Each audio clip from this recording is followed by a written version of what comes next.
Morning, Charge While Driving fans. It's a beautiful morning in Tulsa, Oklahoma, and I'm heading out to Texas.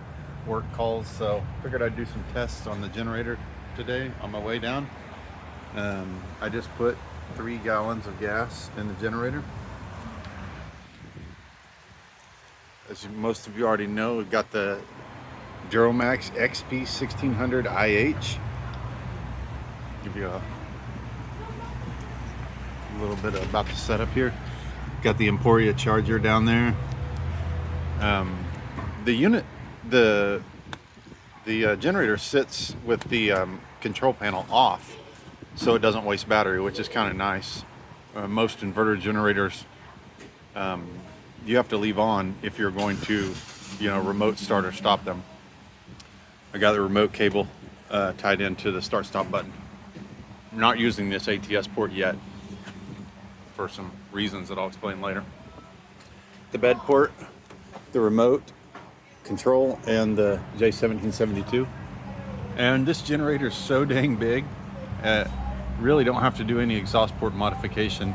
As you can see, the exhaust port's it's a couple inches above the bed rail, but I wanted to protect this plastic, so I made this little deflector. And I just got a strap in there, and I've got it kind of right up against the cab. I like it better this way because this generator is so big. I like to see over it with my rear view mirror. So that's the setup. 3 gallons of gas. I'll tell you why I did that here in a sec. So I've been testing this for well over a week now. The generator didn't arrive in time for Martin to test it, so I've been testing it. He's got the Westinghouse that will only generate 7 kilowatts, and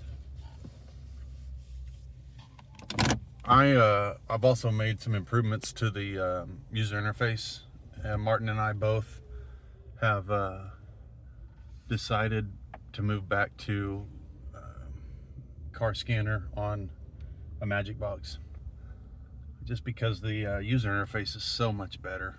You can do so much more. You can do graphics.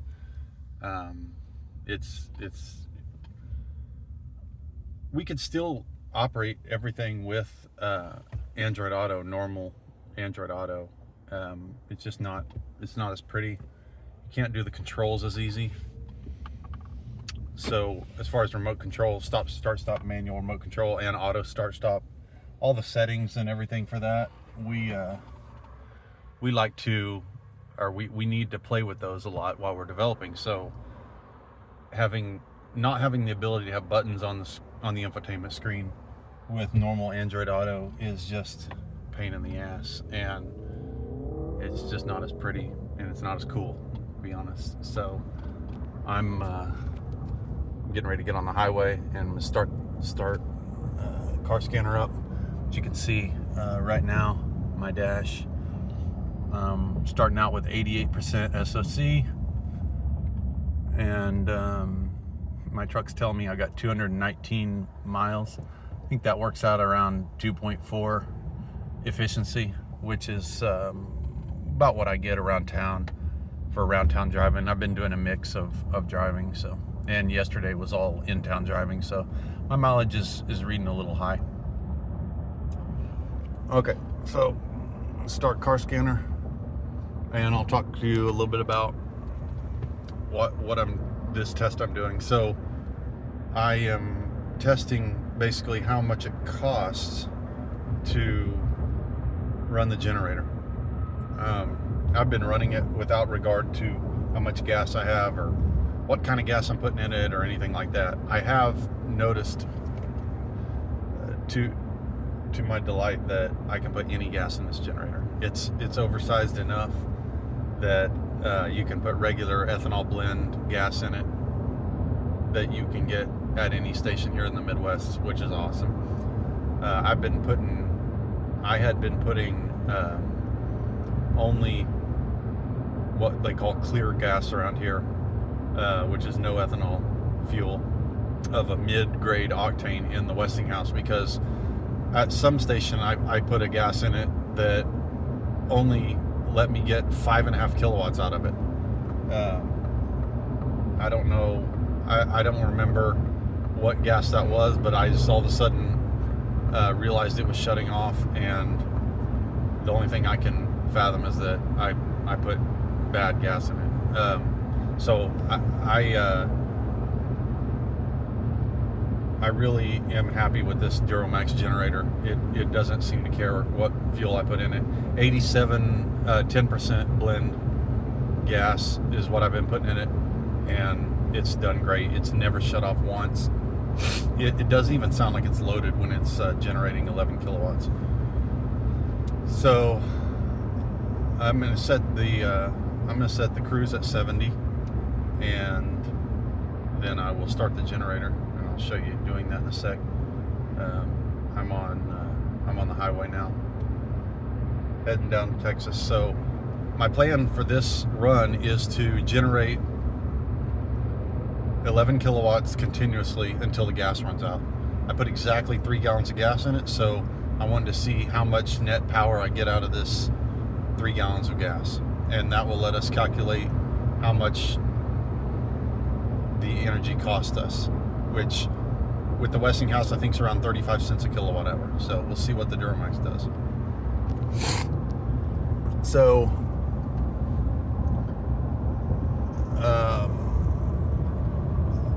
giving you a peek at the new interface here. Martin's come up with this EverDrive brand name, so we got the graphics of that on the screen. I've kind of recreated a dashboard, and this trip is pretty much a replica of this trip here. You can see I'm letting Bluetooth drive, so I have to keep bumping the steering wheel. 1.8 miles per kilowatt hour is what we're getting right now at 70 miles an hour. And zoom in a little bit here. You can see on the screen I've got this trip, which is the same as the truck, and then I've got trip 1. And the trip 1 parameters look a little different because I'm calculating efficiency real time based on the energy going in and out of the battery and the miles traveled. So I'm going to go ahead and reset that right now. Just like the truck, you'll see that when it resets, you don't get efficiency for a little while. And we're doing all this so we'll have this GOM. The GOM on the truck is, as most people know, kind of unpredictable. We don't know how what all Ford puts into that calculation, but it's not just a pure efficiency and energy left number, which is what we have here. So I can tell exactly what I'm going to get right here. The generator's not running. I'm going 70 down the highway. I just reset the trip meter, and you can see I'm going to get 223 miles because I'm getting 2.7 miles per kilowatt hour. Now that seems really high, but that's going to come down. I was kind of going on a slight downhill when I reset that. So you're going to see that, since we've only went a mile, you're going to see that go down right away to, or probably around 2.1. I'm not running any HVAC right now, so my truck would get around 2.1, 2.2, going 70 on a perfect day like this when the temperature's nice. So that's what we're seeing now. If we just kept driving like this, we would get 178 miles. And so this is a real energy efficiency and mileage calculation here. And as you see on the screen here, the truck's telling me 208, which is false. If I stayed on the highway and drove like I'm driving right now at 70, I would not get that. And that's been the huge complaint about these trucks and the GOM, is that it's just not accurate for the driving condition in real time. So I'm going to go ahead and start the generator. You'll see, you might hear it come on. This generator is really, really smooth. It's a twin cylinder, a V-twin engine, and so it has no vibration at all compared to the Westinghouse. The noise is about the same, I'd say. In the way that I've got it back there, you can see, I can see over it, which is why I have it up against the cab, and the exhaust is directed out the driver's side, and I'm plenty happy with the noise. I think Martin will be too. I can tell that it's on, but it's not annoying at all. And past about 55 miles an hour, just like the Westinghouse, it's no more noise than a normal, I'd say a normal ICE vehicle.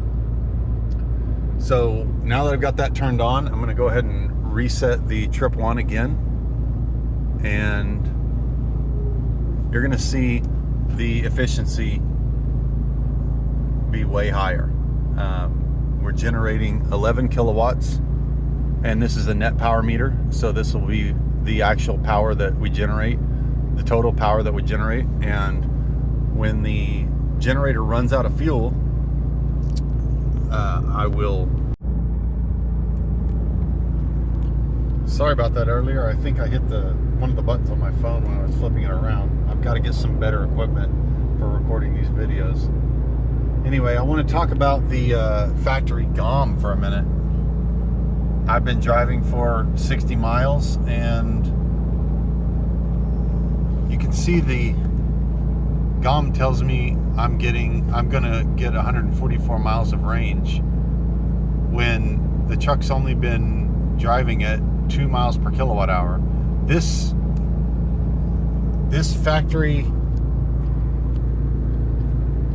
efficiency is based on the powertrain. That's why it doesn't reflect the generator, and the GOM should be based exactly on that efficiency, in my opinion.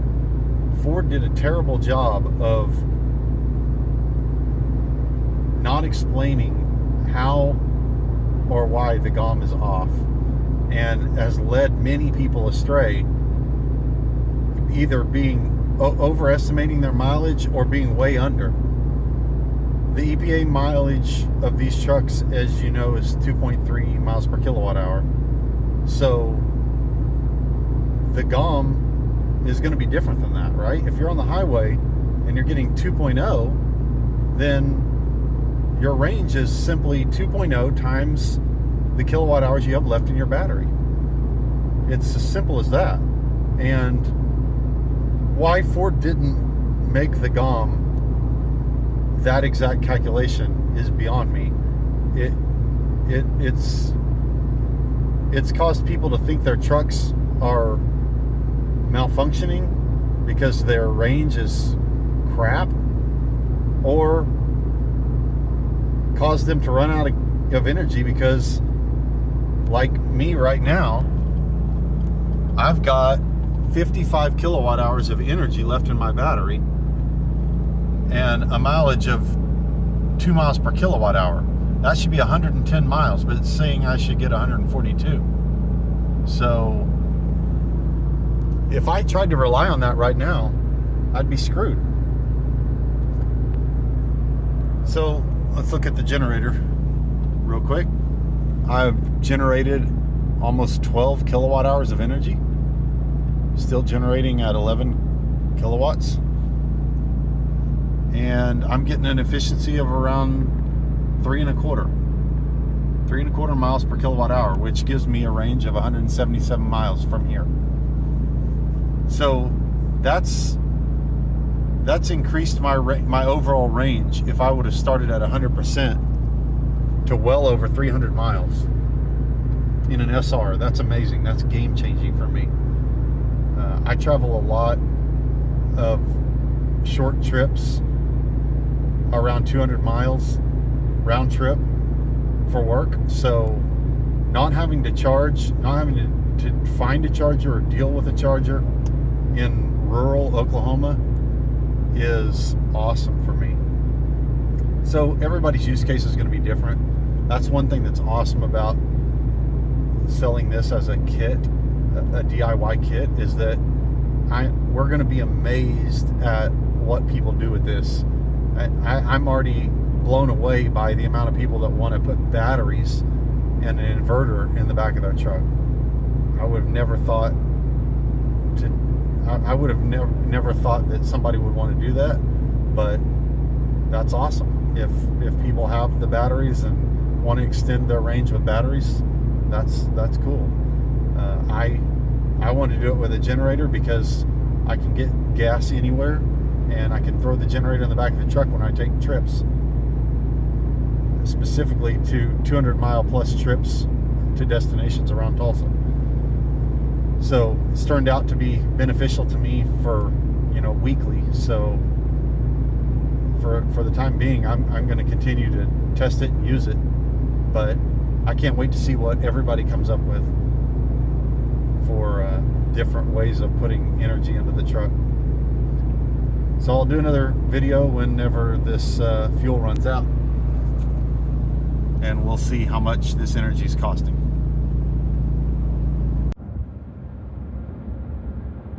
Okay, I just ran out of fuel, and oddly I've had to slow down to 60 miles an hour on the highway. As you can see, visibility's terrible right now. A lot of fog. I'm about to come into Texas, getting close to Durant, where I'm gonna probably stop, and I just conveniently, as I had to slow down, ran out of fuel in the generator. So you can see that I have generated 18.9 kilowatt hours. That is not near as good as I was expecting, but it's still slightly better than fast charging. Somewhere right around 50 cents a kilowatt hour for the $3 a gallon fuel that I put in the generator this morning. So I noticed something. I've been resetting my trip 1 a lot during testing this last week, so I've never actually got trip 1 mileage numbers this high. But if you notice, that math is not right. I figured out that the math actually is right. The math's being done in the upfitter module, but this odometer reading has rolled over twice. It's getting ready to roll over the second time at 65,000, because this is a 2-byte PID divided by 1,000. So I just haven't had trip 1 values that high yet to notice that issue. I'm gonna have to fix that, but the efficiency and the GOM are correct. So if you look at my factory GOM, it's saying 114, 2.1 miles per kilowatt hour, because I've slowed down a little bit, and I've been getting 3.4 miles per kilowatt hour. So I've got 142 miles of range left at 42 kilowatt hours of energy left in my battery, and I've traveled 130 miles since I filled up the generator. So not bad. I'm gonna make it to my destination without having to charge, and then after I get off work, I will go charge and head on down to Dallas to meet a few friends, and then back to Tulsa tonight. So hope you enjoyed these videos. Efficiency's not quite as good as what I expected, financial efficiency, but for being the same price as level 3 charging in the Midwest, I'm happy with that. Not having to stop and waste time at a charger. I still think it's totally worth it at 11 kilowatts. But 11 kilowatts is probably the minimum you want to charge at to make it, to move the needle, as Martin would say. I know he's been complaining about how much mileage he's been gaining off 7 kilowatts. He's pulling a trailer, so it's even worse. So when we get this generator in his truck, and when we be able to charge over 11 kilowatts, it'll be awesome to see those results. So until then, thanks for watching.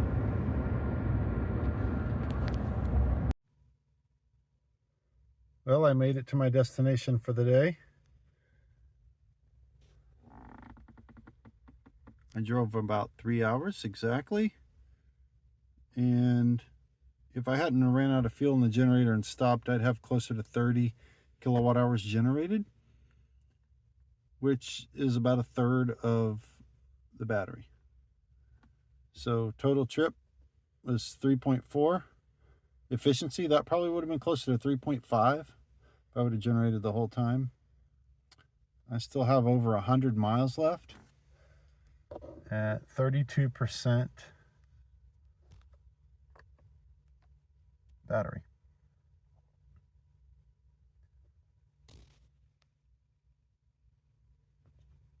So there's